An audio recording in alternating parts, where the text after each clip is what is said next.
তারা কি করতো, এই ম্যানগ্রোভ কাঠ কাটতো। আর এখানে আগে সত্যি যেটাকে আমরা গাছগুলো কাটতো, কেটে সি বিচ বের করে শুধু মাছের খাবার তৈরি করতো। আর এটাই তো বঙ্গোপসাগর, এখানে প্রচুর পরিমাণে ঢেউ হয় আর ঝড় হয়। আপনারা তো জানেন বঙ্গোপসাগরে ঝড়ের আসছে, এখানে যেরকম ডানা, ইয়াস ওরা আমাদের হয়ে যায়।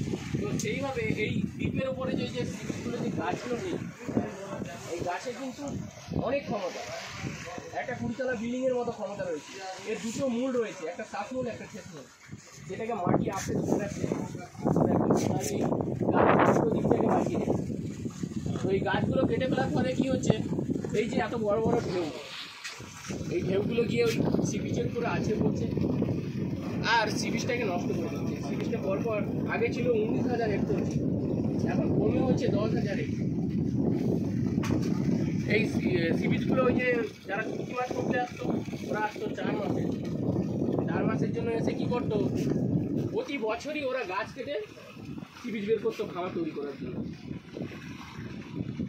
তো এইরকমভাবে সি বিচ করতে করতে 2006 সালে আমাদের এখানে মন্ত্রী বেড়াতে আসে, বনমন্ত্রী যোগেশ, যে এই দ্বীপটা পুরো নষ্ট হয়ে যাচ্ছে, এই দ্বীপটা নষ্ট হয়ে গেলে সরকারি কোনো ক্ষতি হবে, কারণ এখানে চাষবাস নেই, স্কুল নেই, কলেজ নেই, কোনো সেরকম ক্ষতি হবে না, কিন্তু এমন ক্ষতি হয়ে যাবে যেটা সরকারও দিতে পারবে। এই দ্বীপটা যদি ক্ষতি হয়ে যায়, তো ওর পরে তো মহাসাগর, ওর যে অতই যে ঢেউগুলো, ওই ঢেউগুলো নাচতে নাচতে এসে পড়বে মৌসুমী দ্বীপ, সাগর দ্বীপ এবং আমাদের ফেজারগঞ্জ বকখালি। তো তখন ওই দ্বীপগুলো ক্ষতি হয়ে যাবে, যেটা সরকার দিতে পারবে না, কারণ ওখানে স্কুল আছে, কলেজ আছে, চাষযোগ্য জায়গা জমি আছে, কয়েক লক্ষ লোকের ব্যবধান। তখন বনমন্ত্রী চিন্তা করলো, তাহলে এদেরকে এখান থেকে উঠিয়ে দিতে হবে। মৎস্যমন্ত্রী বলছেন না, এদেরকে এখান থেকে উঠে দেওয়া যাবে না, এরা মাছ ধরে খাচ্ছে খাবে।